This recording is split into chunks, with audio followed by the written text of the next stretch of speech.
Drivers who switch and save with Progressive save over $700 on average, and those savings add up. Imagine what you could buy in the future. So yeah, I used the savings from switching to Progressive 50 years ago to finally buy my dream car. It's a self-driving flying car, but we just say self-flying now. You know, because it's the future, and cars fly in the future. So switch to Progressive and save big, because those savings can add up in the future. Progressive Casualty Insurance Company and Affiliates. National annual average insurance savings by new customer surveyed who saved with Progressive in 2020. Potential savings will vary. Welcome to the Boneyard with Steve Robertson. As always, I am your good friend and host, Steve Robertson, here on the Hump Day edition. It looks like I've got internet service again. The little symbol on the computer shows that. The light on the gateway box is green now instead of red. They've left here. They believe they've resolved the issue. Let's hope so. It's been a frustrating stretch, man. I'm not going to lie to you. Can't watch Netflix, having to live like a savage, difficult to post content, having to run up data usage on the phone. First world problems, though, right? A lot of people out there suffering with a lot more difficult things than I am. So glad to be back. I'm an addict, too. I don't know if you guys know this. I'm an addict, and it's not as simple as not quite as simple, maybe I should say it correctly, is, hey, you get off drugs and alcohol, and then the addictive personality leaves you. That's just not the case for me anyway. Maybe other people have recovered from that. But I am a very routine-oriented person. Once I kind of put a plan into place, I stick to the plan. And so when all these odd recording dates and not being able to post content and having to run around and try to figure things out, it's just, it's difficult. It stresses me out. I don't sleep well. So hopefully I'll sleep well tonight. Probably stay up late and watch a little Netflix. So I'll be leaving tomorrow. I'll be out of town, but I will bring the microphone with me to record. The plan is to record Friday's show Thursday night. That's the plan. Got a full day on Friday. I got a meeting. It was supposed to be tomorrow night. It's been pushed back till Friday morning. I got a meeting in Atlanta, and then I'll be in Columbia, South Carolina Friday evening. And then headed back to God's country on Saturday. So we'll be out a little bit, but I'm going to get you your show. And I appreciate your patience. As you guys know, you can always count on me Monday, Wednesday, and Friday. And some days it's later than I want it to be, but we get the show done. But so we'll get back on track now. But looking forward to getting out and seeing some fine folks here in the next couple days, and then getting back home. And then I don't think I'm going to travel again for a while.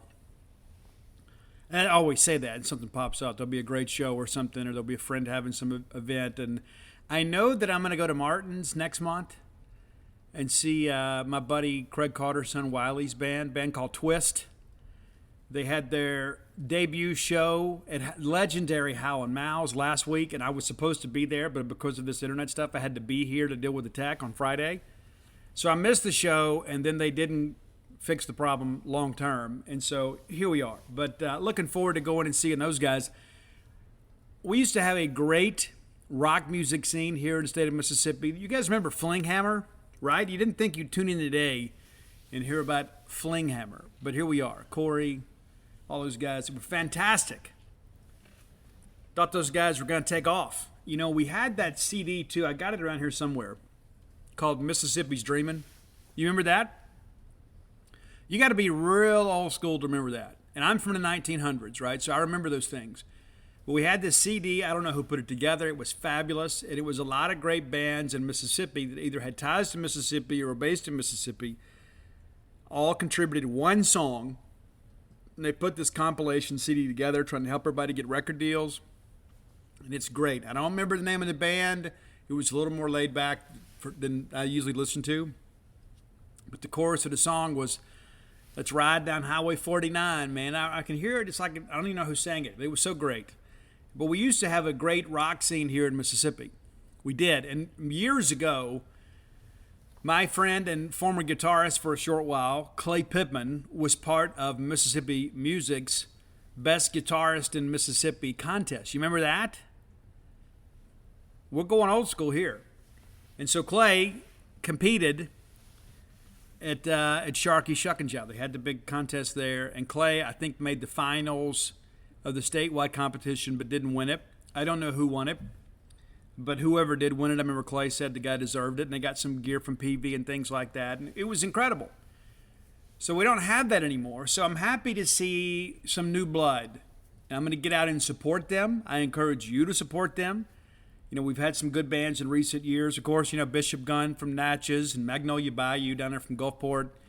And so they're not maybe rock, but they're still good. Magnolia Bayou does a Black Sabbath set too, so they've got some rock vibes with them. So I love live music, and I love supporting our up-and-coming artists from the state of Mississippi. And I don't really care about their college affiliation. Not when it comes to music. It's a little different deal. It's a different community. None of that stuff matters as much. But I'm looking forward to that. So happy to be with you today. We got a lot to talk about. I told you guys I had a big meeting yesterday. We're going to talk about that in the next segment of the show. Trying to get you guys some information to give you a better sense of understanding about how we're doing this NIL thing at Mississippi State. It's not Mississippi State affiliated, but it is a program that's been put together by Mississippi State folks to kind of help with NIL. So we're going to talk about that. I got a lot of my own questions answered, and I want to share some information with you because I know many of you are like, Steve, I don't even know what any of this stuff means. I read about it. We talk about it. I hear about it. I don't know what it really means. And so I'm going to do my best to kind of explain to you how this is going to work and how you can take part in this and how you can be part of the solution when it comes to all this. We're going to talk about that here shortly. But before we do, let's thank our friends at Bulldog Burger Company. I love them. They love me. They love you too, even though I loved them before they loved me. They didn't know who I was, I don't think. Maybe they did. But we now have this raging love affair. I have been on the Sloppy Joe sliders kick again. Because, a lot of times it's just me.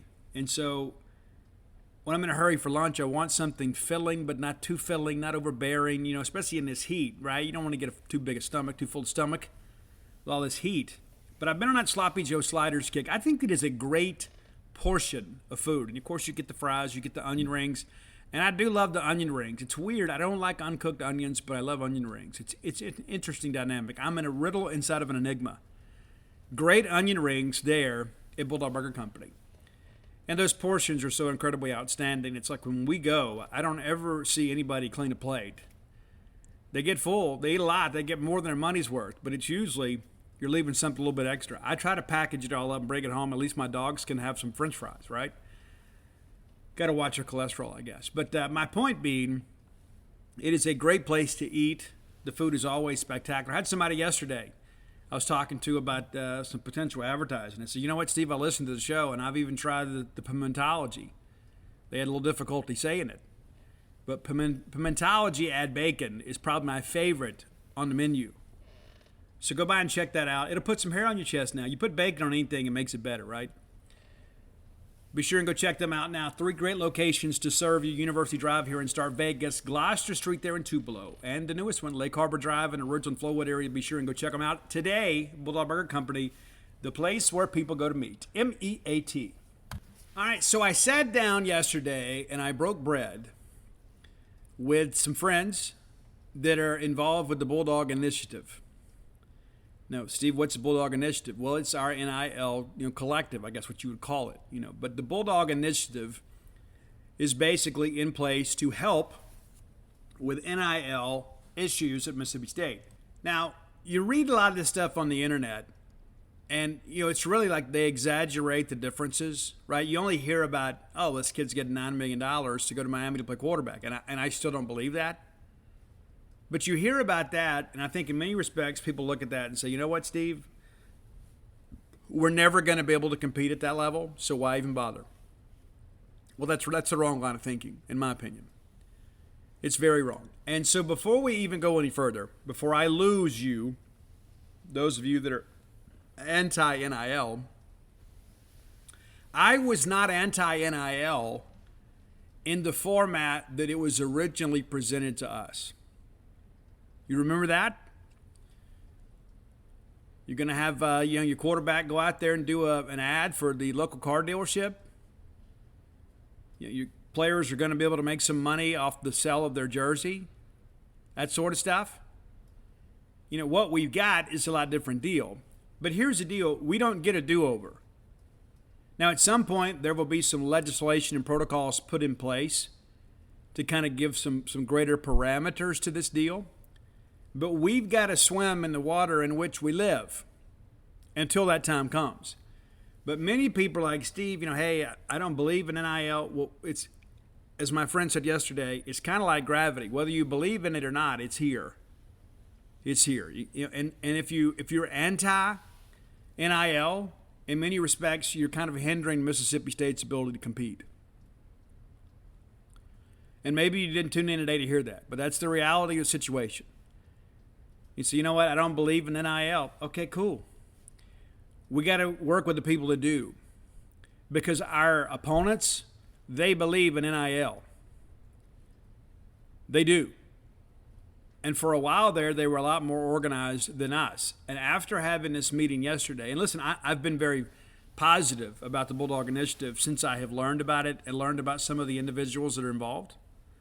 But after having a chance to sit down and get my questions answered and hear some things that maybe I didn't expect to, I wanted to spend some time on our show to kind of pass that along to you. So I'm not going to mention any players' names because it's really none of your business, right? But some of your favorite players on your Mississippi State football team, some, are still here because of name, image, and likeness. No, but Steve, they all love Mississippi State. That's true. They do. And how many relationships have you been in? You're like, well, I love this person, but I'm not getting the benefit out of the relationship that I hoped. So I got to move on. I got to get my needs met. And so there are a lot of those people out there, there's widespread tampering. I don't care what anybody says or does. It's rampant. It's almost impossible to police it. And so there have been some players that were contacted through third parties about going into the portal. And they really didn't want to go. But at the same time, too, it's like, I really don't want to go, but I got a possibility to make X number of dollars if I go in the portal and go here. My parents could use that money, or perhaps I've got a jalopy of a car. I need to have suitable transportation. Maybe I don't have any nice clothes outside of my team issued gear. It'd be nice to have some money in my pocket. That's the case for all of us. And it's like, hey, I tell you what. So don't go in the portal. Stay here, and we'll get you X amount of dollars. And that's happened, and it's legal. And that's one of the concerns that I hear from talking to some of you is like, Steve, listen, I would love to get involved with this. I would love for our business to have a spokesperson affiliated with Mississippi State. But I don't want to be in a situation where we have done something improper and the Mississippi State is investigated for an NCAA violation, and then my business is in the middle of that. You know what? That's a fair concern. And that's why it's probably best to deal with the Bulldog Initiative, because you've got a little bit of 2 degrees of separation there. You're dealing with them. They're dealing directly with the student athletes. And these folks are in compliance with NCAA bylaws and in the good graces of Mississippi State. So they're not going to do things that are going to be detrimental to Mississippi State. So if you are thinking, hey, I'd like to do this, like to have my business involved, the Bulldog Initiative can give you a little bit of insulation from any of that. Now, we've got great people in our compliance department at Mississippi State. And if you're well-intended with what you do and you contact Steve Smith there in the compliance office, they're going to tell you what to do. They're not going to let you get in trouble, as long as you do what they tell you to do. But if you want to go through that process, you can do that, or you can just contact the Bulldog Initiative and say, hey, listen, I really don't want to have all these meetings and answer all these questions. I just need to get this player signed to a deal and do an ad for us or take a picture for us or be a social media influencer for us, and then they'll take care of the rest. Now, many of you also would say, you know what, Steve, I am a Bulldog at heart, but my business is not. While we are a Bulldog on business, we want to sell to both sides of the aisle. We don't want to just, hey, go out there and do an ad just with a Mississippi State student athlete, because all of a sudden maybe our Ole Miss clients would say, well, hey, they're not doing anything to help our student athletes. You know what? There's even a provision to do that too. You can say, hey, I want to spend X number of dollars and have advertising. The folks at the Bulldog Initiative, there is also a company that they partner with that if you'd like to have an ad with a Bulldog with the Golden Eagle, or an ad with a Rebel, you can do that too. So it's not just you kind of drawing a line in the sand with your business. And let's be honest, I mean, in this state, even though you may be a Bulldog on business, do you want to be out there? You know what I'm saying? It's like you don't want your business choosing a side. It's a principles before personalities deal, right? You may hate Ole Miss, but at the same time, too, you want to sell to them. You want your business to be frequented by them, so you can have that as an option, too. There are a lot of other people, too, that believe, well, it's somebody else's responsibility. You know, the university should be paying this money. Well, the university can't. The university can't pay that money because that is an NCAA violation. That would be considered an impermissible benefit. So the university can't organize it. They say, but Steve, they got $975 million from ESPN last year. Why can't they cut the check? Because it's improper. You can't do it. It's against the rules. So you mean to tell me that these third parties can't? Yes, that's exactly what I'm telling you, because that's what the NIL legislation affords. And there are a lot of people, too, that are sitting around thinking, hey, well, you know, Richard Atkerson will write us a check. I mean, how many checks is he going to write for us? The guy's been incredibly generous to Mississippi State. We wouldn't have a lot of things that we have today if it wasn't for Richard Atkerson, Mickey Holloman, you know, the Bryan family. You know, but how, you know, at some point, we've got to decide, you know what, hey, I don't need those people footing the bill all the time. Let me contribute a little bit too. That's an important part of this. And some of you are saying, you know what, Steve, I'd be happy to contribute, but I don't know how. I don't know what to do. So you go to the BulldogInitiative.com. You go to the website. Let me make sure I have that right. Yeah, it's BulldogInitiative.com. They're on Twitter, social media, all the good stuff. And you can set up recurring payments. You can say, you know what, Steve, I could probably give $1,000 a year. You know what, that'd be incredible. And thank you for doing so. Well, you can take it out $100 or so a month. You can do it, just go in there and say, you know, here's $1,000. And one of the cool things about it is you can prioritize the sport you'd like to utilize. You say, you know what, hey, my granddaughter plays women's golf at Mississippi State. I'd like to be able to support them. You know what? You absolutely can. You can say, you know what? I want to give $1,000, and I want it to all go to women's golf. Or my niece plays volleyball at Mississippi State. I'd like to give a couple $100 to help Coach Daugherty and them. So cool. You go in there and put your $200. You pick volleyball. And then the Bulldog Initiative will figure that out. They will get with your coaches and figure out what's the best way to get it spent. You know, and what if you're willing to look for it, Bulldog fans, there's always a reason to celebrate. There's good in every day. Maybe you're celebrating a friend for their promotion, a new baby, perhaps a wedding, any major life accomplishment. Celebrate yourself by keeping the couch warm. How about that? It's no easy feat, especially if it's a big couch. Or maybe you just want to celebrate living in 2022, where you can get beer, wine, and spirits delivered directly to your door from Drizzly in under 60 minutes without leaving that big couch we were talking about. So download the Drizzly app or go to drizzly.com. That's DRIZLY.com. Get your favorite drinks delivered today. It's very, very simple. Very, very easy to do. Again, that's DRIZLY.com. Find something to celebrate. There's so many great things in life. There's a lot of joy out there. And sometimes celebrating with friends over a nice adult beverage is the way to go. Again, that's Drizzly.com, DRIZLY.com. You could save big when you bundle your home and auto with Progressive, but when we just come out and say it, it feels like it falls a bit flat. So we're going to sing it. We're singing words now. We'll even sing the business part. Save big when you bundle your home and auto with Progressive. Now that's a commercial you'll remember, even if you don't remember the bundle and save with Progressive part. We're singing that commercial. Progressive Casualty Insurance Company and affiliates. Discount not available in all states or situations. This is the end of the jingle. A jingle about insurance. Whether it be about players or whether it be about, you know, other things, you know, the bottom line is that this is a situation here where you have an opportunity to contribute to Mississippi State's success. You say, but Steve, about tickets. And we do. We thank you for that. And Steve, I give money to Bulldog Club. Yes, you do. And thank you for that. And so this is going to be on top of that. I'm just going to shoot you straight. This is on top of it. Now, the cool thing is you can say, you know what? Maybe I can't just write a check today for $1,000.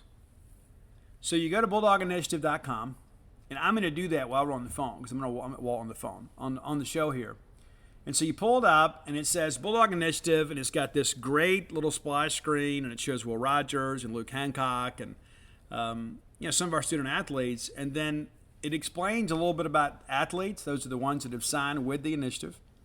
And so far, there are a handful.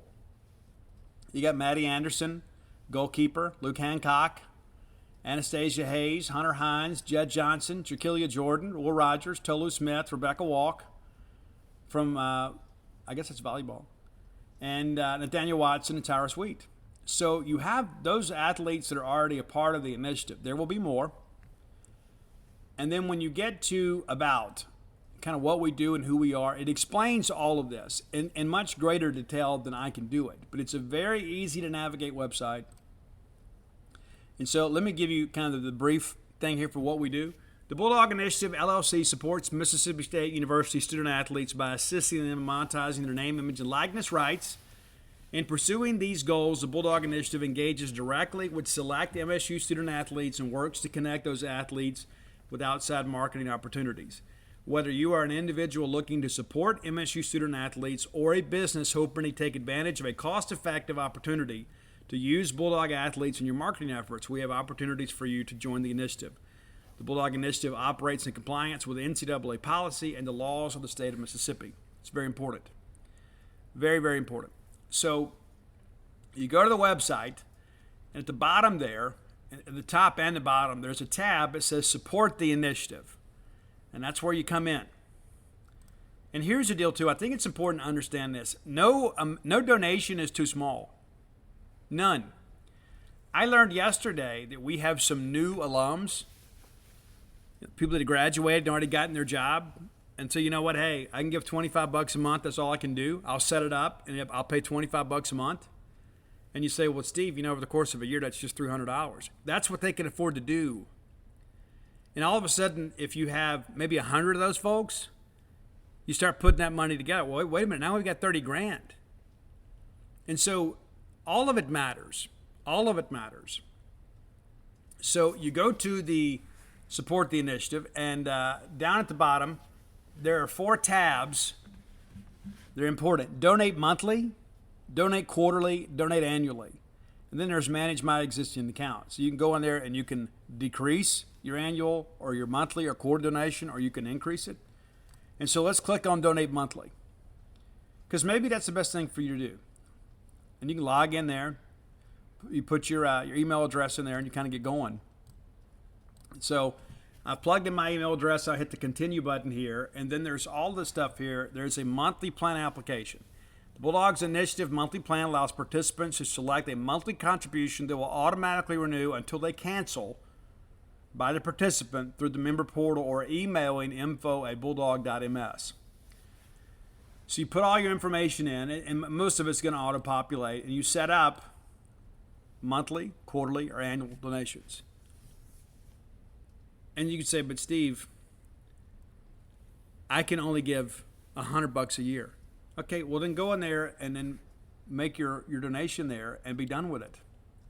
You can do that by Venmo.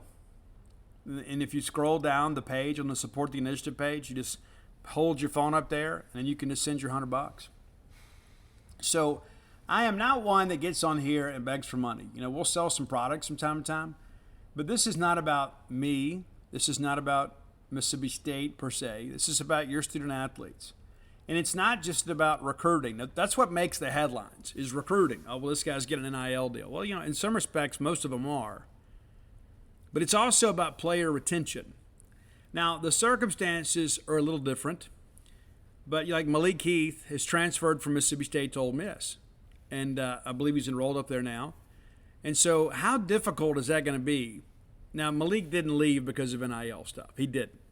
But how difficult is it going to be to watch a former Mississippi State player play against us? You can say, but yeah, Steve, Malik went through senior day and he was ready to get out of here. That's not the point. How awkward is that going to be? And what's it going to be like when you see a former player, score the game-winning touchdown against us because you don't believe in NIL? Well, I don't believe in it, Steve. Okay, touchdown Rebels. They walk off with a trophy with our dude. How are you going to fill in? You going to wait for that to happen to get involved? I suggest probably not. And again, no donation's too small. Listen, we'd love to have a bunch of people say, you know what, Steve, I'm a firm believer. You talked me into it. How about $100,000? You know what, cool. You can contact them. They'll facilitate that for you. But this is a chance for everybody to get involved.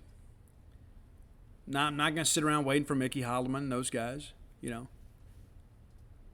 They're going to make their contributions. Are you? So I'm not here sitting here trying to make you feel guilty. I'm just trying to make sure you understand here how this thing works. Go to the website, set up your contributions. It's very easy to navigate, and it's very, very important. I do think eventually that we're going to have some changes in this. They'll probably set up a collective bargaining agreement. Everybody will unionize, but that's probably years away. In the meantime, we got to kind of tread water here as best we can. Now, we're doing okay with NIL, but we need a lot of help, and that's where you come in. Maybe it's a couple $100 a year. Maybe that's what it is. But if you give a couple hundred, then Joe gives a couple hundred, Mike gives a couple hundred. You can see how it all begins to add up. And so, you know what, Steve, I'm just not a wealthy person, but I love Mississippi State, and I want to be able to give what I can. They told me yesterday that they've had one for $10, $10 a month. Now, to that person, that $10 is probably a lot. To you or me, it's not. But think about how rewarding it is to be involved in all this and say, you know what, hey, I'm doing this for the betterment of our program. I didn't know that I fully understood how important NIL was for player retention. And maybe I'm naive in that respect. And maybe I'm not alone. I thought really NIL was being used primarily, to get, when recruits get here, because, the state of Mississippi now, you can sign NIL deals once you commit. It's a lot different than it was, and thankful for our legislators for doing that. Now the NIL can be a part of the process for our student athletes as they enter our Bulldog family. But all that said, it's not supposed to be part of the recruiting process. It is. Our folks are trying to do things the right way. You can rest assured in that. It's one of the reasons we have an attorney kind of heading this thing up, and Charlie Winfield's efforts are tireless. Charlie basically has run this as his own business just to make sure it gets up and running. And we need good Bulldogs like Charlie. And so, you know what? Instead of waiting around for somebody to do it, let's get everybody together. Let's break bread here and say, you know what? We've got to act. We can't wait for somebody else to act. And there have been some other initiatives. Other people have gotten involved and tried to do some things. And, one of them never really got off the ground. It was very good in theory. It's no longer available. There's some other ones out there, but this is the big one. I think everybody's intentions are good. I think it's also important to note, too, that this is one, too, where you don't have a lot of money coming off the top. Like, there's obviously some operating expenses for the Bulldog Initiative, but, there have been some other ones out there. It's like 20, 25, even 30%, like, comes off. Like the agent or whoever takes that off the money that your student athlete would receive. It's a little different deal here. So the people involved in the Bulldog Initiative, they're trying to make a little money, but they're trying to make a living, not make a killing. And they're not trying to exploit our student athletes in the process. And so go to bulldoginitiative.com and look around. I know some of you are thinking, but Steve, it's just so much. There's always this, what if we didn't get Starbucks once a week? So, maybe I'll cut back on that. Maybe I'll eat out one day less a week. Maybe I'll start bringing my lunch a little bit, Again, I can't tell you how to live, but I can tell you the importance of the Bulldog Initiative. And again, the website is up. You can go check it out yourself. If you got questions, there's a contact form that you can send. And they'll talk to you on the phone. And there's so many people, too, that are so interested. Like, what's it all about? And then, they get the big spiel, and then they don't contribute. You know what? And that's your right, too. But the reality of it is, if you're going to contact them, let's not contact them and say, hey, I don't believe in NIL. Okay, that's a waste of your time and their time. So let's not do that. And let's not contact them and say, I have some questions, and you get your questions answered. And it's like, oh, okay. I just wanted my curiosity satisfied. If you're serious about Mississippi State sports, and you're serious about ensuring that your coaches are able to retain players, because I've been told, it's going to take us probably hundreds of thousands of dollars to retain a baseball team. When you have guys that are draft eligible, right? This is the world in which we live. I don't like it. I'm just going to be honest with you. I don't like it. It's not about what I like, though. It's about what I'm willing to accept. And I accept the fact that NIL is here to stay, at least for a while. And now we have a conduit to contribute and be a part of this. You're not going to get a sticker, right? It's not going to be a newsletter that comes out. There's not going to be a banquet at the end of the year where somebody hands you a certificate and thanks you for your contribution. You're doing it because you love Mississippi State. I was told that one donor has recently said, we'll give you $100,000. Okay, well, how do you want it spent? Don't care. Just believe in Mississippi State. Here's $100,000. I'll see you next year. That's not most of us. It's true. And I think that there has been this perception that, hey, because it was going to be dealt with businesses, there was just no way me as a local Bulldog employee, maybe I'm just like an unskilled laborer, I don't own a business. I've got a love for Mississippi State. I don't have a lot of money. But I want Mississippi State to be successful. This is your chance to be involved in all that. And again, it doesn't matter how cheap it is. Whether it's $25 a month, $100 a month, whatever. I submit that most Bulldog fans, not everybody, so I'm not being critical. I would suggest that most Bulldog fans could give $1,000 a year. You say, Steve, you don't know our finances. No, I don't, but I suspect most of us could do that. And many of us could write a check right now for $1,000. But maybe if you couldn't do that, maybe you could write one for $90, $85, $100, and set that up to draft monthly out of your checking account. Maybe you could do that. Maybe you don't want to do that, but you could. And I'm going to encourage you to do that. So, again, if you have questions, go to the Contact Us form on the Bulldog Initiative. Again, it's bulldoginitiative.com. I've tweeted it out. You can Google it. You can find it. It's pinned at the top of genespage.com. If you hadn't been over there, to go check it out. It's pretty much everywhere. They're doing a pretty good job kind of getting it out there. And I wanted to kind of convey the message to you guys today. And if you have questions, you hit me up. And if I can't get you an answer, I will put you in contact with the folks that can. But your best option, rather than going through me as a middleman, is go to bulldoginitiative.com and click on Contact Us. It's very self-explanatory.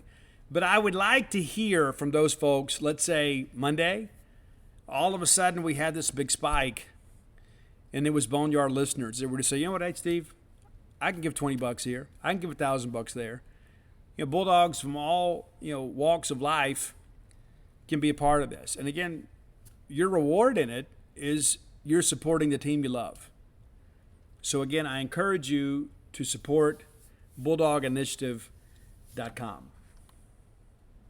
So with all that said, we're going to name Charlie Winfield today's Prime Shrimp Player of the Day. We love Charlie. Appreciate his efforts. There's a lot to this, man. There's a lot to it. A lot of organization. They've even set up a website, making sure everything is done the way that it should be. Go to primeshrimp.com today. Order yourself some delicious shrimp. They know everything there is to know about the shrimping business. Been in the industry since the 1940s. They will ship great shrimp direct to your door. It's ready to cook too. You don't have to peel it. You don't have to devein it. You have to pull tails off. Just put on a pot of water to boil. Drop those shrimp in. Next thing you know, you're ready to roll. Be sure and check it out today. Primeshrimp.com. 4 great flavors to choose from. This promotion ends 17 days. End of the month. Or I guess it's 18 days, technically. So that promo code is going to work through July. It's promo code Boneyard. Save $20 off your first order. You'll be glad you did. Primeshrimp.com. All right, time for today's top 10 list. Interesting twist on today's top 10 list. We're going to do a list of covers. Songs you're familiar with, and renditions that maybe you're not. And it's always brought to you by our good friend Blair Chandler. He's my friend. He's your friend. He is a friend to all. He's a friend in the industry. It's a mortgage industry. He has seen it all, done it all in his 21 years of experience, back-to-back years, top 1% close ratio in the country. Works for Fairway Mortgage. They were recently voted number one in customer satisfaction when it came to mortgage lending. It's because they get things done. They hire people like Blair Chandler. They're closers. Coffee is for closers. Blair drinks more than his share. Give him a text or call today at 601-500-2344. That's 601-500-2344. You know, and be sure to learn more about Blair by going to closewithblair.com. That's CLOSE with Blair, BLAIR.com. Maybe you thought maybe one day we should look into consolidating some debt. Maybe we need to get some cash out to do some home improvements. Blair can help you with every bit of that. Or perhaps the dream of home ownership has eluded you lo these many years. If Blair can't get it done, it probably can't be done. And I can tell you this, if he can't do it now, he can put you on a path to get you closer to realizing the dream of owning your own home someday. Again, that's closewithblair.com. All right. We're doing Michael Jackson covers today. You say, Steve, what? Yeah, we're doing rock versions of Michael Jackson's great hits. And some of these are maybe songs that maybe you're somewhat unfamiliar with. We do have a couple duplicates. Roy and I worked on this list extensively today to make sure we could put together a list on Spotify. There's some other versions out there of songs that didn't make Spotify. You know, Metallica did a version of Beat It live. Evanescence has done a live version with Amy Lee. Oh, I love her so much. She's so beautiful, so incredibly talented.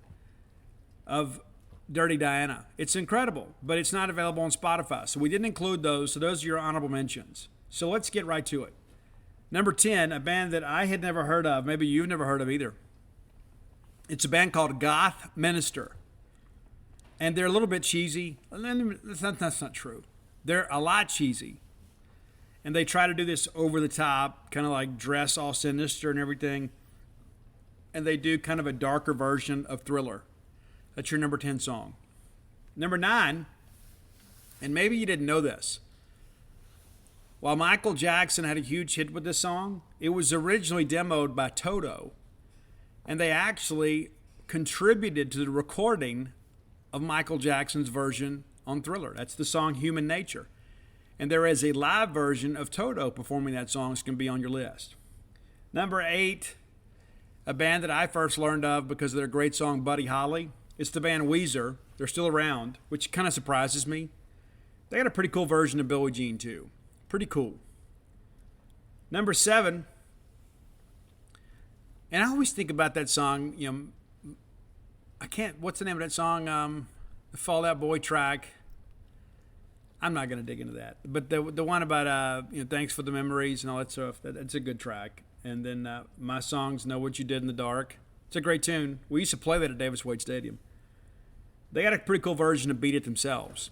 It's not the best cover of Beat It, but it's pretty good. Number 6, a band that I love. I loved them more when Josie Scott was a singer. Josie's had some addiction issues, and I hope he's doing well now. He and his son are going out together now, doing like acoustic sets and things like that, playing some of the great Saliva hits. You say, Steve, who's Saliva? Click, click, boom. That's him. So with their new singer, they did a great rendition of Michael Jackson's They Don't Care About Us. And it's really good. I would suggest that it's close, if not better, than the original. There is a couple of songs coming up that I think are better than the original.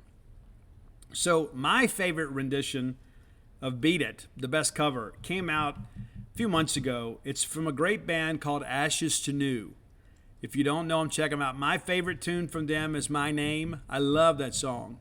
I think it's almost biographical. Love that track. Love Through It All. Crazy is good. But their cover of Beat It is pretty remarkable. Number 4, a band that I love. I told you guys before that we did a top 10 list of this band. Shaman's Harvest. Love these guys to death, man. I've gotten to know them a little bit and had a chance to hang out with them a handful of times. And every time I go see them, my buddy Josh always, okay, Steve, what are we playing tonight? Give me a song for the set list.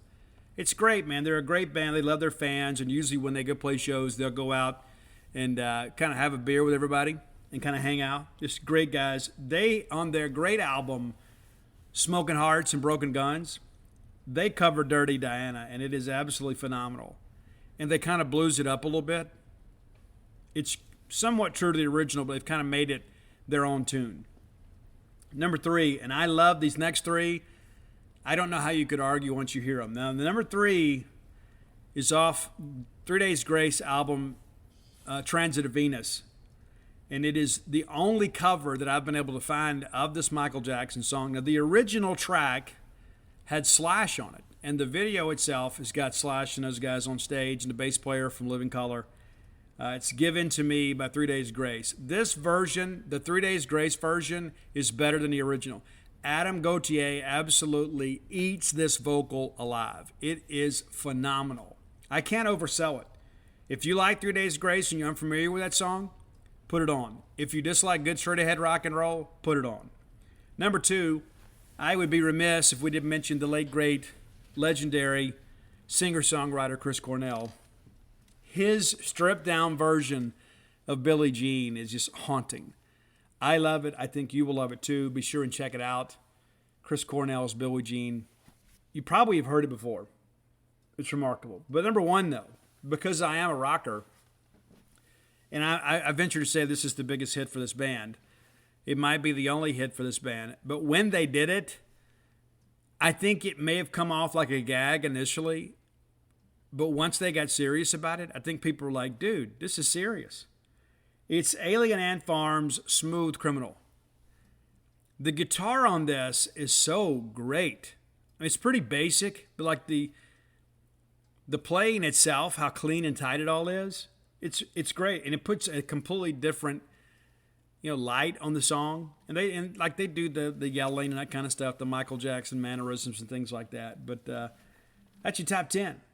And some bands that will probably never be on the list ever again, and some bands that maybe you were familiar with but didn't understand that they had put together these great covers of Michael Jackson tracks. And so this is mine because when I was riding to get a tattoo yesterday, I listened to Ashes to New, and I was thinking, I know a handful of great Michael Jackson covers.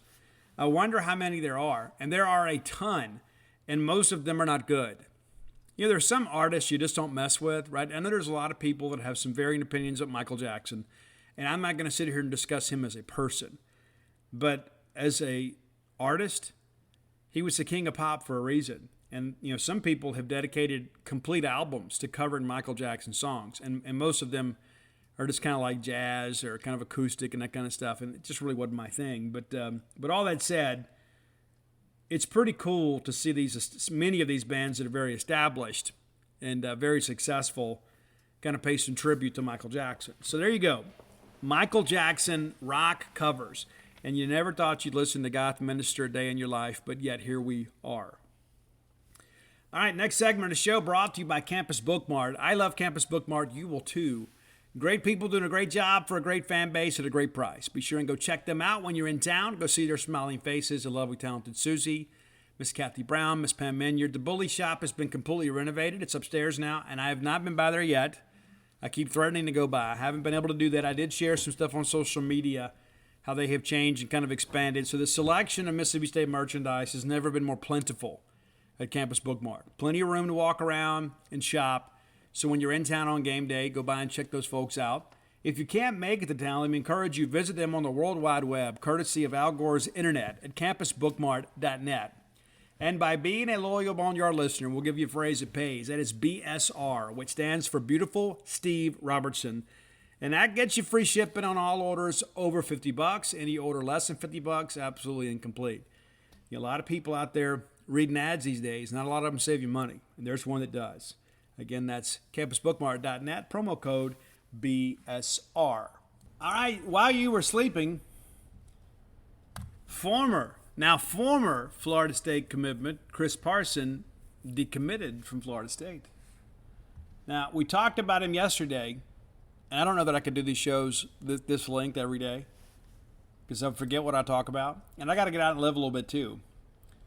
But Chris Parson is no longer committed to Florida State. Now, this has been in the wind for a while. And over the course of the last week, there's been a lot more rumors about Chris backing off the decision. And some of that, too, is not just Chris looking for more opportunity. It's Chris kind of being respectful. Now, I'll also tell you this, too. If I'm Chris Parson, they told me, hey, we're going to take one quarterback, and their plans have changed, and I'm not comfortable with that. Hey, let's just go ahead and walk away. And so he had his official visit with Florida State. And I guess we back up even more. He went for an unofficial visit to camp, then had the official visit. Everybody had a chance to kind of lay their cards on the table. Florida State did, Mike Norvell and the staff did, and Chris Parson did. And so at this point, it is clear that the relationship is non-sustainable. So let's make the call. The call is now made. It's official. And again, this should really come as a surprise to nobody, because I've said for some time that we don't expect him to follow through and sign with Florida State, because there has been this fracture of the relationship. It's a trust factor involved there, right? I mean, it's like, hey, we're going to do this, and then now we're not. And one of the reasons that Chris committed when he did is because there was some assurance he would be the quarterback in his class. Now, some people, and I'm not being critical of anybody, I mean, it's kind of natural reaction. Like some Florida State folks said, well, maybe the guy's scared to compete. You know what? And I don't know if that's the case. I don't believe that's the case, because you're going to have competition no matter where you go. Nobody signs as a quarterback and walks into an empty quarterback room. There are going to be people there with greater knowledge of the offense, with a working relationship with the staff. So you're going to have competition. And you know what else? Next year, they're going to probably sign another 4-star quarterback right behind you. So you're always going to have competition. I don't think that's the issue. I think really it boiled down to, I was told one thing, circumstances have changed, and Coach Norvell and Florida State have to do what they feel is best for their program. And if that's what they believe is to sign 2 quarterbacks, then that's what they need to do. And if Chris Parson is not comfortable with that, then Chris needs to go somewhere else. So regardless of how anybody feels about it now, Chris is decommitted. So Florida State can go out there, probably get Brock Glenn. That's where it seems to be headed. And I think Brock Glenn's a great quarterback. I think he would have done a great job here. And again, it goes back to State recruiting them. State was on him really before a lot of other big schools were. But Mike Norvell and those guys, when they were at Memphis, they had a working knowledge of him. It's not like Mike Norvell and Florida State are walking into the Brock Glenn sweepstakes completely blindfolded. They know who he is. The guy's really matured a lot. And so now you say, well, Steve, what does this mean? So I'm calling for it now, and Paul Jones and I both crystal balled yesterday. I believe Chris Parson is going to be a Bulldog. I don't think it's going to be just one of these situations that happens very tidy, though. I think what's going to happen now that Chris has opened it back up, there will be some schools that maybe have not filled their needs at quarterback and say, hey, well, let's take a swing at Parson. And so does that mean that he takes some other campus visits? Probably so. I won't be surprised either way, but I think it's important to kind of understand that Chris Parson is a very, very, very talented quarterback. Chris Parson is going to have some other suitors show him. Virginia Tech recently offered him. Does he go out to Blacksburg and see those guys? Maybe. I don't know. I don't know if that fits or not, but perhaps it does. I mean, it's not too terribly far from home. But let me share this with you. If you haven't seen it, Chris Parsons' official statement yesterday. Florida State has been my favorite school since I was a little kid. I spent a lot of time imagining myself wearing the uniform, but the reality of needing to be in the best place that suits me for my college career has led me to look elsewhere. I wish Coach Norvell and the Seminoles the best going forward, but I am decommitting from Florida State and reopening my recruitment. End quote. I almost got myself in trouble there. I'm not going to say it. But anyway, so Chris now officially back on the market. But let's be honest about this, too. He has not really been truly committed to Florida State since all this talk about other quarterback offers just kind of bubbled up. I don't see fault on either side. And that's what everybody always wants to figure out, who to blame, let's assign motive. If Chris Parson committed to Florida State with the understanding he would be the guy in his class, and now they've offered other quarterbacks, he is right to be upset. Now, he didn't make this just emotional reaction. I understand there were some things he did on social media shortly after it happened, like took all the Florida State stuff off, maybe got in his feelings a little bit. But the flip side of it is Mike Norvella's got to do what he thinks is best for the Florida State Seminoles. And there is no one player that is bigger than the program. And that's not just at Florida State, that's anywhere. So you know what? We got to take 2 quarterbacks. And if that costs us Chris Parson, then so be it. You know, we're Florida State, and we've had 4 consecutive losing seasons, but we're Florida State. And so I don't think you ever let a recruit hold you hostage. And I'm not trying to suggest Chris did that. I think Chris's feelings about what's transpired are very valid. And while I've never heard him say it, let's just kind of put it out there. I'm sure he feels like he was lied to. I'm sure. That may not have been the case. That may not have been their intentions. And maybe they didn't handle it well. Maybe they did. Maybe they communicated it to Chris, and maybe Chris is like, you know what? This isn't what I signed on for. I'm going to look elsewhere. But rather than just get out there and go crazy, you know, Chris did go to camp. He didn't camp, but he went and met with the staff, tried to clear the air a little bit. He could have canceled his official visit then. He didn't. He went ahead and took the official visit, had some more in-depth conversations with him. And I think that shows a level of maturity. Rather than just have this emotional reaction to things, he allowed Florida State to kind of tell their side of things, and then he made a decision. And I support it. And really, again, I support both sides. I don't feel like it was a bait and switch deal. Mike and them probably got through spring practice and says, you know what, guys? 1 or 2 of these guys might need to hit the portal. They're probably not going to play here. So let's go fish. Because that's around the time it started happening, right? Right around spring practice, you know, right? And so sometimes recruiting relationships get fractured. Sometimes it's a very, very, very fragile situation. And so I think it's important to kind of understand both sides of this and not really, you know, shoot darts at either side. You know, now the Florida State folks, there are many of them, I've read the boards. Many of those people are just like, I'm just kind of happy it's over. You know, it's like, hey, we kind of felt like it was going in this direction, and maybe we got encouraged a little bit because he did take the visit, but at least now this is over with. And it's true. It's over. And I was told early on, you know, when all this first happened, like when Chris Parson first hit my inbox in 2020, had a friend of the family send me his video and said, hey, man, could you share this with a couple coaches? My buddy's son's he's an up-and-coming quarterback prospect. And so I did. And then shortly after that, you know, he committed to Florida State. And we're like, oh, this has always been his dream school. You know, his whole life, he's wanted to be a Florida State Seminole. And so it didn't work out. So now we move forward. Now, Mississippi State has done a great job, and I understand Mike Leach was on the phone with him yesterday. And that Mike Leach is in contact with him regularly. I've shared with you guys how selective Leach is with his quarterback offers. He's personally involved in the recruitment of these quarterbacks. Now, like when Dan was here, Dan was going to decide who we're going to take. Dan didn't decide who we're going to offer, right? Now, in-state quarterback's a completely different deal because if you offer those guys, you better be ready to take them. There's a good chance they're going to jump in a boat.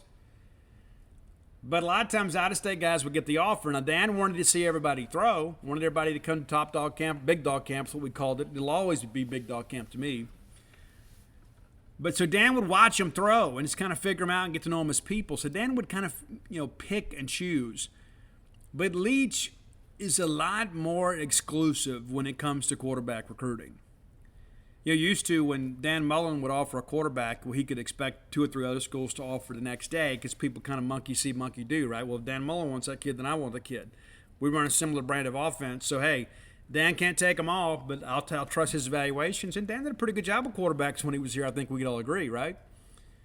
Mike Leach's situation is a little different. Mike is rarely the first offer for quarterbacks. Rarely. You know, I guess we've done some for 2024. We've kind of gotten out first. But it's a little different dynamic with Leach. But when Leach offers a kid a quarterback, a lot of times he's the guy that delivers the offer. Like he'll make the call. Or the area recruiting coach or Drew Howling said, we'll talk to the kid. And then they get Leach on the horn. And Leach will tell him, you know, this is what we like about you. This is how we see you fitting into our scheme. And this is why we're offering you. And there is some gravity in that the head coach himself has kind of handpicked you. That's a pretty significant deal for a young man. He's like, hey, listen, Mike Leach is the guy, one of the most prolific offensive minds in the history of college football. He wants you to come be his quarterback. And so there are a lot of people looking at State that wouldn't have been looking at us ordinarily. And, quarterback recruiting here has always been a moving target. I wrote that earlier this week. It's really becoming a focus since Mike Leach has arrived. As I wrote yesterday, you signed Chris Parson. That's 4 consecutive years that Mike Leach has signed a 4-star quarterback at Mississippi State, dating back to KJ Costello, who was a 4-star transfer, right? I know he didn't work out, but he was still a big-time recruit. So when does all this kind of come to fruition? I don't know if we know for sure, but he is expected to be here for Top Dog Camp on the 29th. That's 16 days away. If memory serves me correct, his mom's parents live here. He has family here, has cousins here, has some extended family here. That's a bonus. It's not going to be a determining factor, but it's like, hey, I get a chance to go play in the air raid in the Southeastern Conference. I know that I'm going to put up a ton of yards for the same guy who coached the guy that's coaching Kyler Murray in the National Football League, and they're running some of the same fundamental elements of that offense. And a lot of people say that Chris Parsons' game is similar to that of Kyler Murray. I'm not going to sit here and say they're at the same talent level because I don't believe that's the case.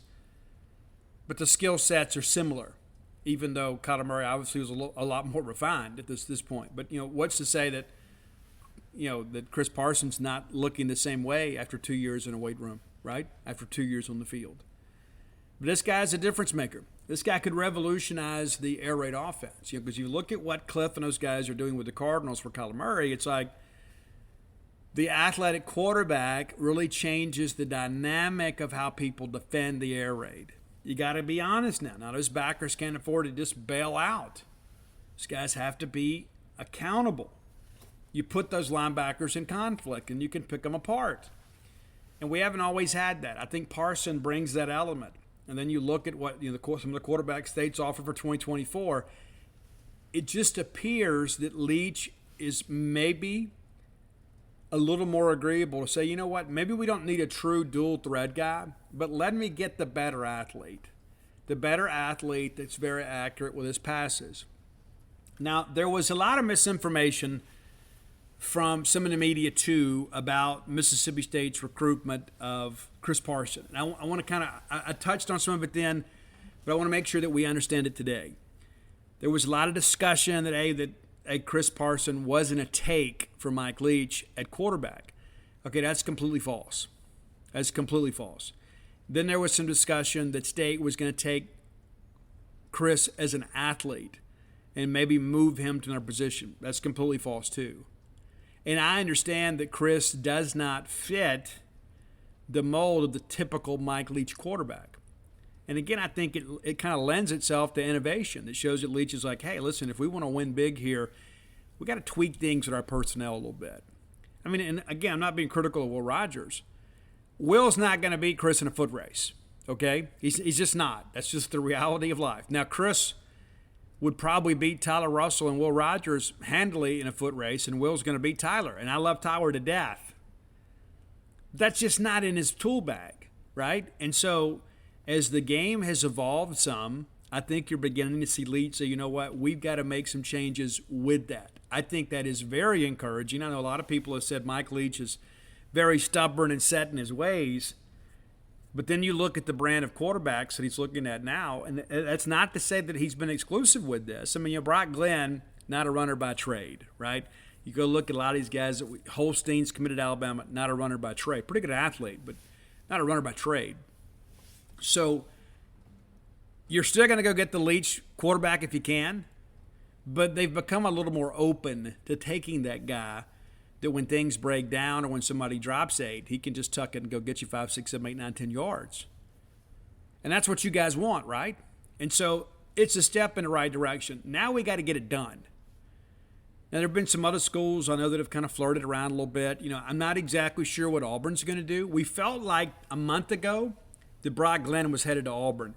Since Florida State has gotten involved with Brock Glenn, even though Ohio State has been involved with Brock Glenn, Florida State has kind of been the trendy pick. I believe that's the case, and I think it's probably going to happen very soon. I saw some references to a Memphis Commercial Appeal article that he may decide within a week. The fact that a quarterback is still deciding this late in the process is pretty rare, to be quite honest with you.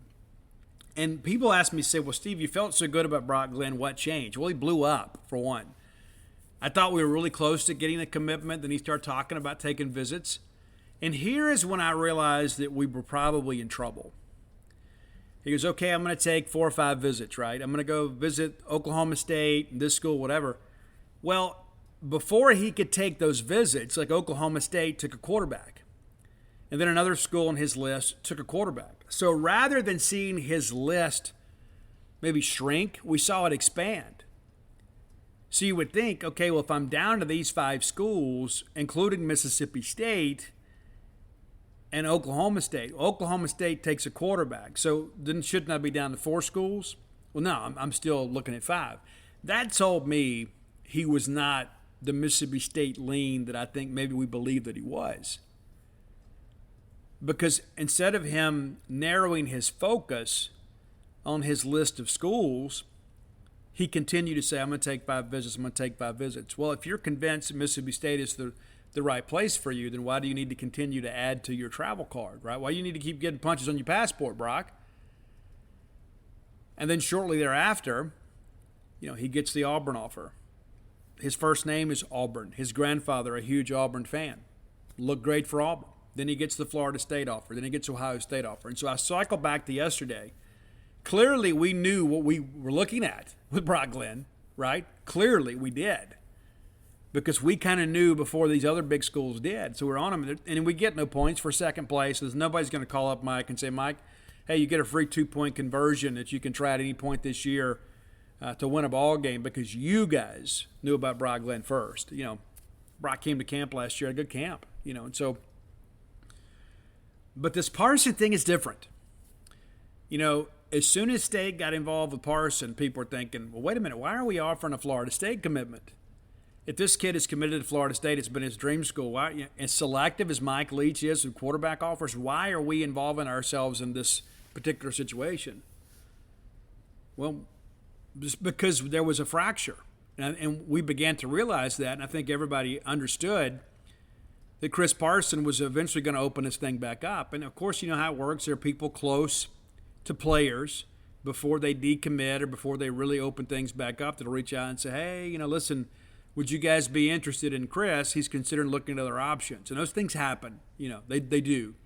And one of the things I'll tell you about Chris is I have learned, kind of indirectly, talking to people close to the family. Got a couple guys that know his dad really well. This is a really solid family. And I've read some things out there that I think are kind of beneath what should be posted. Like I've read, his dad's a little league dad. This is going to be a toxic situation. I that's not been my experience. And I think some of that is a little bit sour grapes, right? Oh, we're trying to avoid a toxic situation. I don't believe that's the case at all. I think had Mike Norvell in Florida State said, we made a commitment to Chris, we're only going to sign 1 quarterback, so that's what we're going to do. I don't even think, we're not even having this discussion. Most of you don't even know who Chris Parson is, if that's the case. If Mike Norvell and them said, you know what, we said we're going to take 1 quarterback, our quarterback is Chris, there would be no talk of a toxic situation. There'd be nobody taking shots at his dad. I read that somebody earlier had said he was on an FSU thing, the dad was, and made a comment that it's kind of like going to a bar, and there's 3 girls there, and you're trying to talk to all 3 of them, and you end up going home alone, rather than focusing on one. That may be a bit of a crude euphemism, but that's the reality of life. You got to make a commitment at some point. And so I think it's important to kind of understand this has been a complicated situation, and everybody that I know that is close to Chris tells me how difficult this has been because this was his dream. He never expected to have to go back to the recruiting process. When Florida State offered, he thought, you know what, this is what I want to do. It's what I've always wanted to do. This is my dream offer. And that's why he committed when he did, because he wanted to commit, take advantage of his opportunity, and get to work recruiting and building the class around him. Which brings me to Santana Fleming. Wide receiver Santana Fleming, an absolute star, a Florida State legacy. Now, I'm not sure how much Florida State has pushed him, but a lot of people have just kind of assumed that Santana Fleming is going to go to Florida State. Now, he and Chris have become very close to the recruiting process. And, of course, Santana's down in South Florida, and Chris has been in Texas and in Ravenwood, so it's not like they hang out all the time, but they've kind of become buddies through social media and showing up at some events together and things like that. So there is the possibility if Chris comes here that perhaps he brings Santana with him. You can say, but Steve, well, Santana took an unofficial visit to Mississippi State. Had a great time here. Got to know the offense, got to know the staff. If you look at his social media right now, his profile picture is him in a Mississippi State uniform. How much can we read into that? I don't know. But I believe without any question, if Chris Parson commits tomorrow and says, hey, Santana wants to come, then Santana would absolutely be in this class. There's no doubt that you take that kid. And that's why I think it's important. And I was on the Bo Bounce show earlier today, and that's one of the things that we talked about. What are we going to do at receiver? Well, I don't think you do anything at receiver until you get your quarterback. And the reason that I say that is Chris Parson is a high-profile quarterback. He may have some relationships that we don't. There may be some players out there that he's like, hey, very comfortable with. Hey, me and this guy have always wanted to play together. We always want to be teammates. So you wouldn't go out there and just go get a bunch of commitments from a bunch of wide receivers when there are perhaps better options that your quarterback can bring you. I think you get Parson in, and then you have him help you go put this wide receiver class together. That makes the most sense to me. And Steve Spurrier is no dummy. I mean, I submit to you, Steve Spurrier is the best out-of-state recruiter we have, probably followed by Mason Miller. I think Spurrier does a great job selling Mississippi State. I mean, this is a guy, too, that went out there and got Jadeveon Clowney and Alshon Jeffrey to South Carolina. You don't think he can go out there and sell a four-star quarterback, former Florida State commitment, hey, he's coming to Mississippi State to run the air raid, and he wants you to come with him? That dog will hunt right there. So I am not the least bit worried about wide receiver recruiting, in the least. I mean, you got Nakai Poole right now. I don't think you take another receiver. Unless, like if Aiden Williams called, you take him, obviously. But I think you let Chris help you with that, assuming you can get it. And again, I feel good about it right now. If Texas A&M offers, I might feel a little differently. If Texas A&M's kind of been lurking in the background a little bit. I don't know that he fits what Jimbo wants to run, but I mean, he had Kellen Mond there for 4 years and, finally made something of him. It took him 4 years to do it, but he did. I think if I'm choosing between the two offenses, I'm picking the air raid if I'm a quarterback, but I'm biased. But all that said, I think it's important to kind of understand kind of what's going to happen. If you take Chris and you already have, 3 or 4 receivers committed, how do you make room for the prospects that he could potentially bring with him? Well, then you got to go drop a kid. And so I think it's best just kind of hold pat. Let's kind of focus our energy on Chris. And then if Chris can get you Santana Fleming, and then Chris and Santana can go get you somebody else, I think that's how you play it. I don't think you have to rush. And then people are like, oh, well, we need all these commitments. Listen, we're going to pick up some guys in state over the next couple of months. In the next 6 weeks or so, we're going to see some guys get in the boat. It's a 23-man class right now. I fully expect it to be 25. And, again, a lot of it's going to depend, when all this legislation passes, about the 85 limit and all that kind of stuff. I'm not worried about numbers.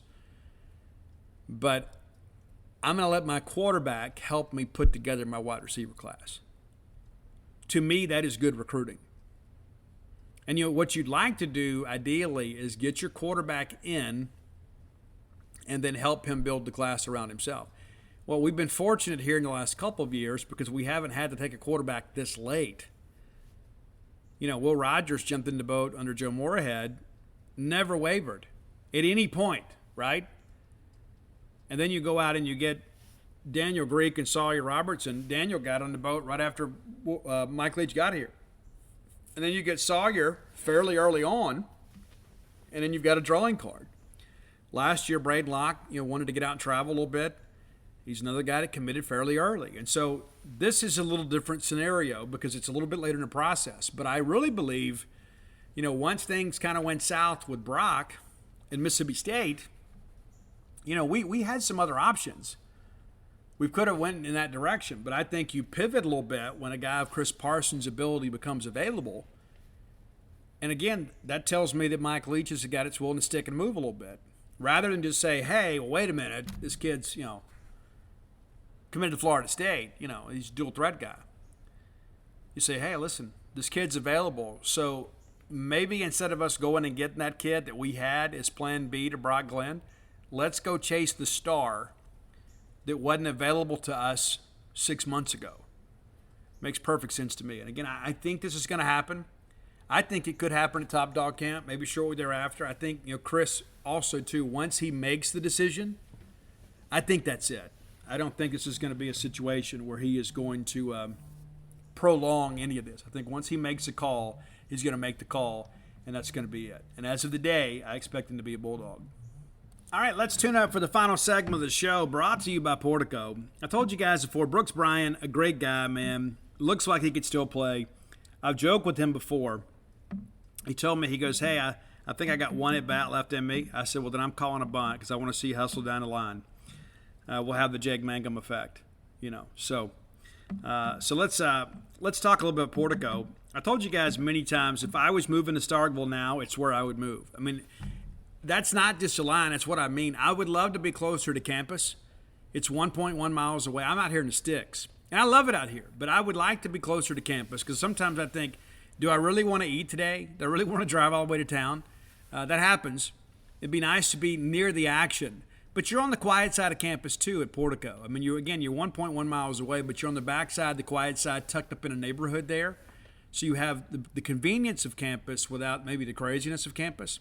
That's really cool. All your friends are going to want to come stay with you. And isn't that great, too? Isn't that one of the reasons you want to be up here anyway? And that way, your brother, your sister, whoever, they can bring the kids up and everybody can come stay at your place, have a bit of a reunion. Maybe it's your ballgame weekend retreat. Maybe it's your primary residence. Portico is going to have a place that fits your needs. Now, Phase 1 is completely sold out. Phase 2 under construction now. I believe he said 10 houses are being built now. A couple of those are already sold. So if you want to buy one now, they're going to be close to completion sooner rather than later. Now, if you're thinking, you know what, Steve, I don't have to be in any big hurry. You can pick out a lot. You can pick out your housing plans and have a custom build. Give Brooks a call today. And if you're looking to relocate in this area and your real estate agent hasn't mentioned Portico, you need to ask why. 601-416-8075. Again, that's 601-416-8075. Let Brooks go to work for you. You always wanted to be here anyway. So it's like we've always thought about it. Get some information, kind of wet your whistle a little bit. This is where you want to be. Stop putting it off. Make Portico your next move. All right, let's talk some more recruiting. It's that time, man. It's like this, it's like, when's the next commitment? Well, I think it's 5 days from now with Joe Crocker. Joe Crocker from Franklin Road Academy there on the outskirts of Nashville, Tennessee. Announcing on the 18th, and so doing some analysis, I guess, of the situation. I've been doing this 25 years. There are a lot of people that, we were doing this back when we had to kind of go through the phone book. I remember one time there was a kid named Jonathan Booth at Collins High School. I loved his game, and that's back, in the Sylvester Croom era that we ran a fullback. I wasn't sure if he was a fullback or, a jumbo tailback. Was he kind of like a Michael Davis, Cokie Griffith type guy? Just wasn't sure. But I loved his game.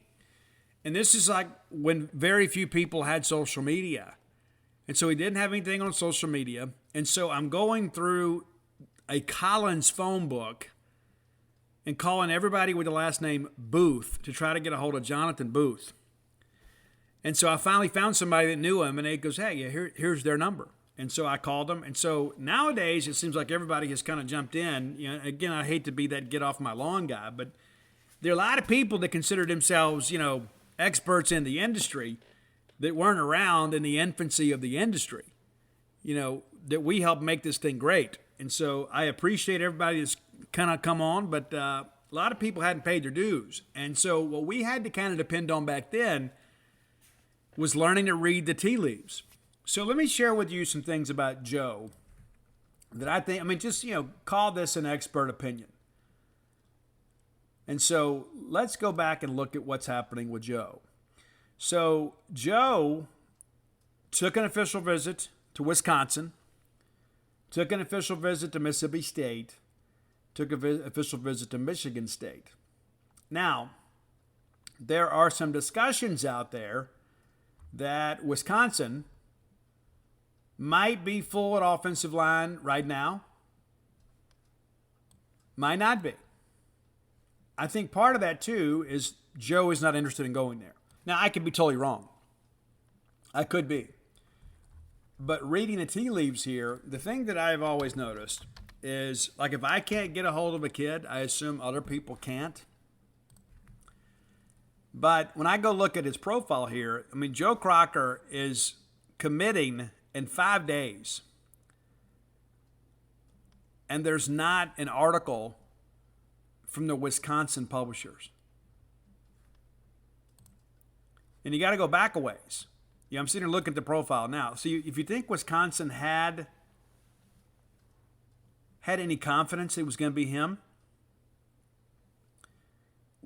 why wouldn't they have some articles? Why wouldn't they be trying to kind of, like sometimes we do an advance article, like we'll interview a kid in advance of his commitment. That's why you see the article goes up right away. We've already got the commitment, right? We've already got the notes. And we just wait, let the kid break his moment, then we release our story. So there just hasn't been a lot of Wisconsin traction in the media when it's come to Joe. You know, I'm looking back here. The last time that Wisconsin had an article that mentioned Joe was back on June 24th. It was kind of a mailbag article. And they're kind of going through, kind of answering questions. You know, and so on June 24th, they gave the odds of Joe Crocker joining the class of 65%.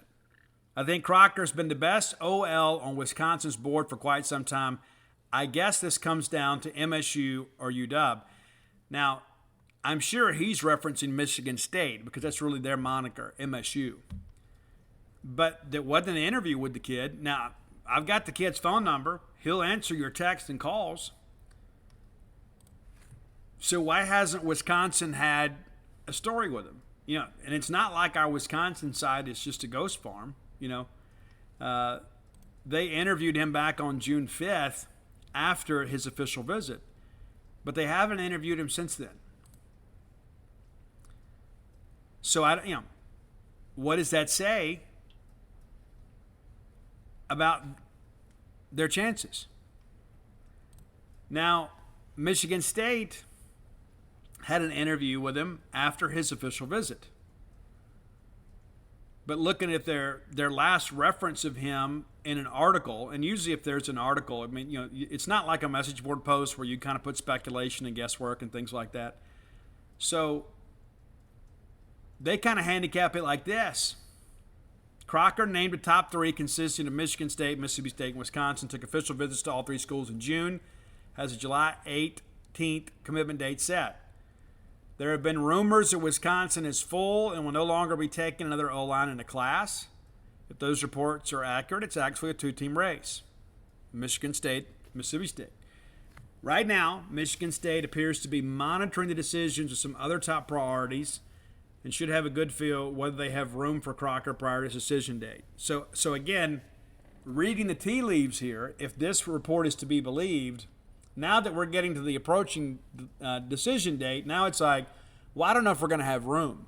And usually that's what people say when, you know, and I'm just talking about sources. I'm not in any way casting aspersions at any of these writers because, I mean, everybody's working their hard to make a living just like me. But that just doesn't make a lot of sense to me. It doesn't make a lot of sense to me that if a kid is fixing to announce, neither of those sites have had a story with him recently.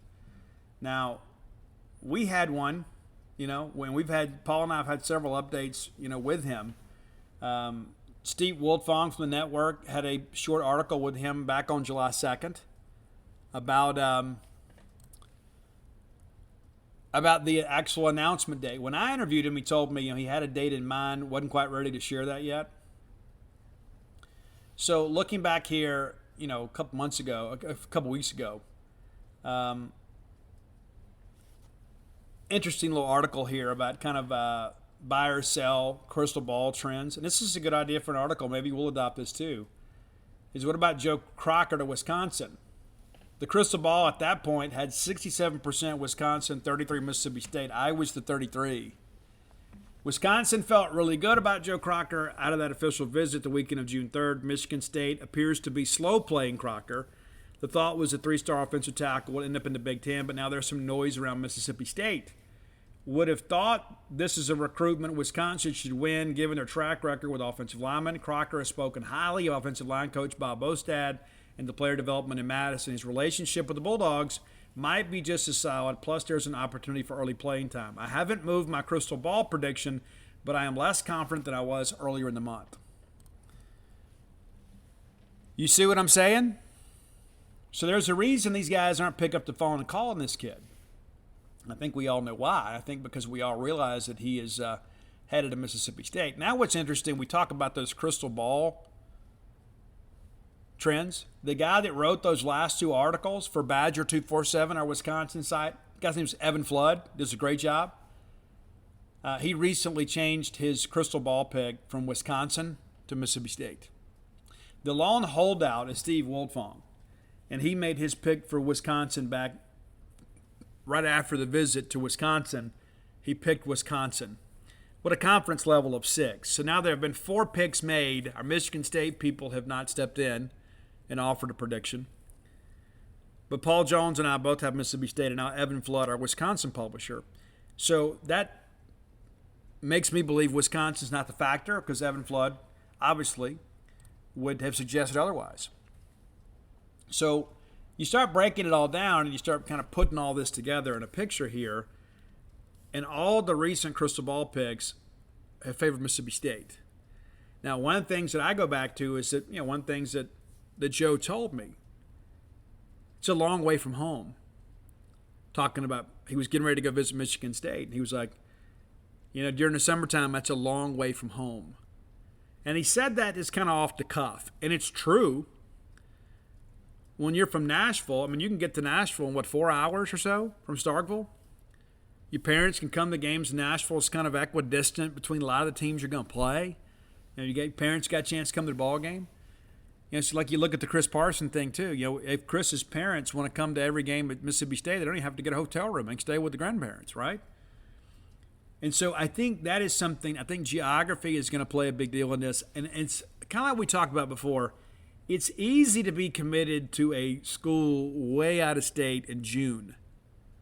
It is. Kind of like we saw with DeCarlos Nicholson last year. He flipped from state to Kentucky. We thought he was going to go to Florida State. And had he committed to Florida State, he might have stuck with them. But he commits to Kentucky, and it's like there's a kid from Petal. It's like all of a sudden you get to December, and you're like, wait a minute, I got to leave to go to Lexington, Kentucky in that snow? I don't know if I want to do that. I think this situation follows that one in that respect. It's like Joe is getting ready to announce in 5 days. Now all of a sudden there's not any media attention from Michigan State or Wisconsin. Wisconsin publisher has flipped his prediction from Wisconsin to Mississippi State, and the only Wisconsin pick is over a month old, on the heels of the official visit to Wisconsin. A lot's changed since then. He's taken 2 other official visits.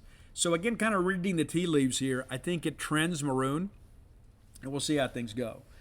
Also, too, you guys are maybe unaware of this, but they're putting the Mississippi-Alabama All-Star team together right now. You should expect the Bulldogs to be well represented. I think State has a real good chance to really dominate the team and dominate the state this year. I think there is a really good chance that all the kids committed to Mississippi State make the team. I can't say that I know that for a fact, but I believe that's going to be the case. I think what you're going to see is kind of that maroon tidal wave. Now, Get Perkins is going to make the team. I would put him running back. I think he's perfect for these all-star type games because of the great individual effort. He's got blocked for him a little bit. But when you look at State's in-state commitments, and there are 6, I think all 6 of these guys will likely make the team. I would just about, I won't say I guarantee it, but I would almost be willing to put money on that, that all 6 of those guys make the team. Dante Kelly, of course, Kelly Jones. I think Kelly makes it probably at corner, because there's not a lot of corners in the state. Jalen Abram, does he play safety? Does he play corner?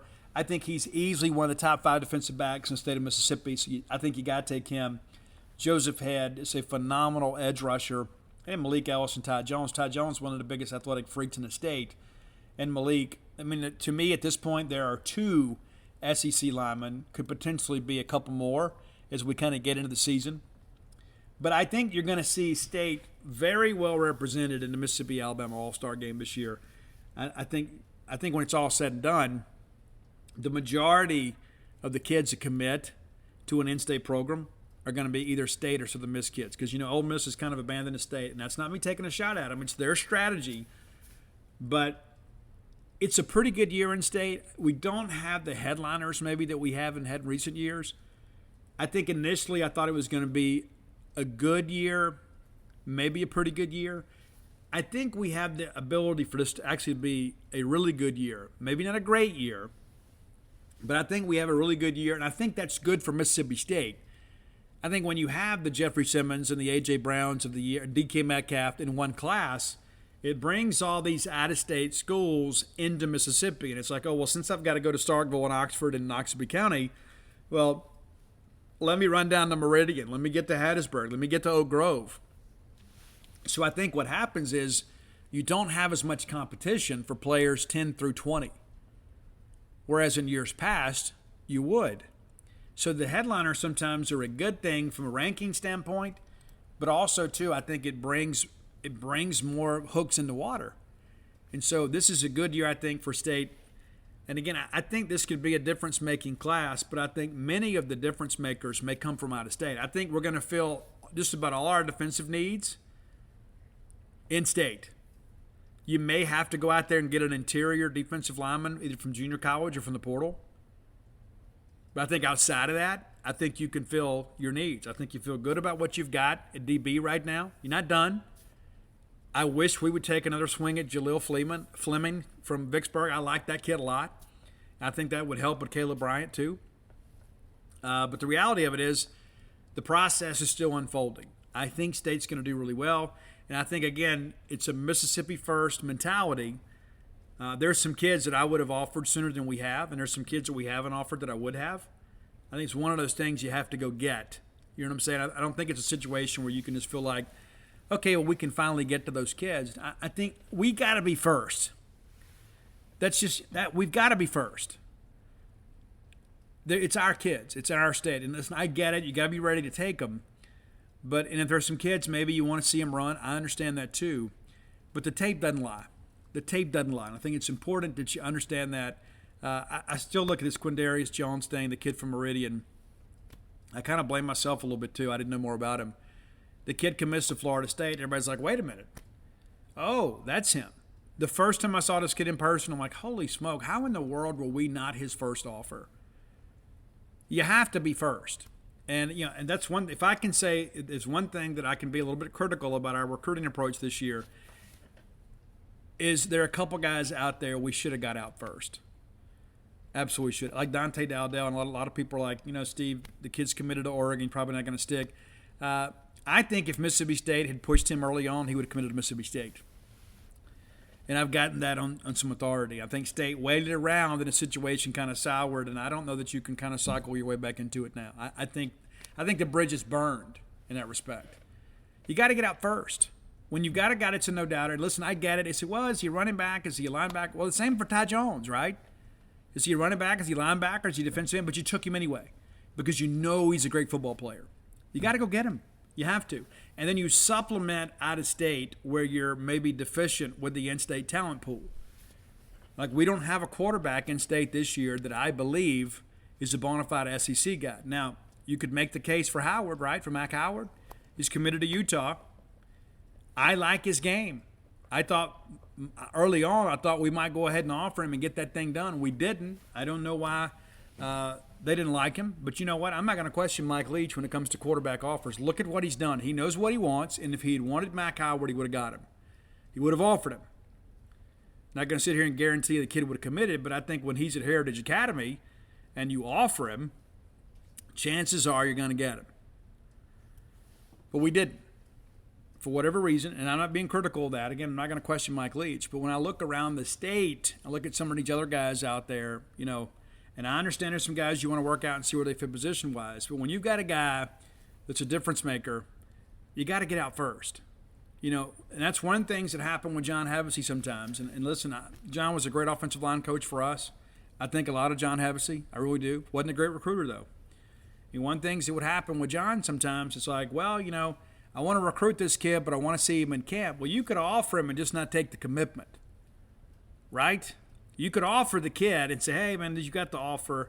We want to get you to get into camp. And sometimes we would want to get these kids into camp, and it's like, hey, I want to offer you, but I want to get you in camp first. And some of these kids were like, well, Alabama and LSU didn't need to see me in camp.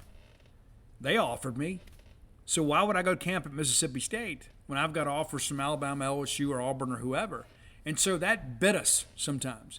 And so I want to make sure that doesn't happen again. I think we've got to make sure when we have guys that we know that project well at their position, that we know can play at this level, we have to be first when it comes to the state of Mississippi. No doubt about it. And that's my rant for today. If you hadn't done so, go to dogpilebook.com and you can get all 4 of my sports books. That's Flim Flam, Alpha Dog, Stark Villains, and Dogpile. And that's the second edition. First edition completely sold out. So you can get the second edition. It's a new edit. A couple things we cleaned up there. And a lot of people have said, Steve, I'm kind of turned off on baseball. Well, get turned on again.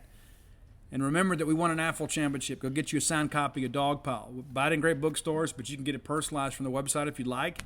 If you're looking for Blooms of Oleander, my book of poetry and some life lessons and things like that, it's a little different than what I've done. It's a non-sports book. You can get that at Amazon.com, BarnesandNoble.com, BooksAMillion.com. And also, too, as always, find all your Stark Villain gear at StarkVillains.com. Join the brand, rep the brand, be a part of our team at StarkVillains.com. That's it for today. We'll see you guys on Friday. It's so good to be back in the internet community. So great to see you all, and look forward to visiting again very, very soon. And remember, I'll be recording from the road, so sound quality might be off a little bit. I'll do the best we can. But until next time, let's all live our lives in a way we make more friends than enemies, and people can see a difference in the way we live. Progressive Snapshot can save you money based on how you drive and how much you drive. So the safer you drive, the more money you could save. Now, if you didn't hear that because you were looking at your phone while driving, let me say it again. Seriously, put down your phone. That is so unsafe. If you didn't do stuff like use your phone while driving, you could save money with Progressive Snapshot. But saving or not, just put it down. And if you did hear it the first time because you weren't looking at your phone, nice work. You'd love Snapshot from Progressive because it rewards safe drivers. Progressive Casualty Insurance Company and Affiliates. Snapshot not available in California and North Carolina or from all agents.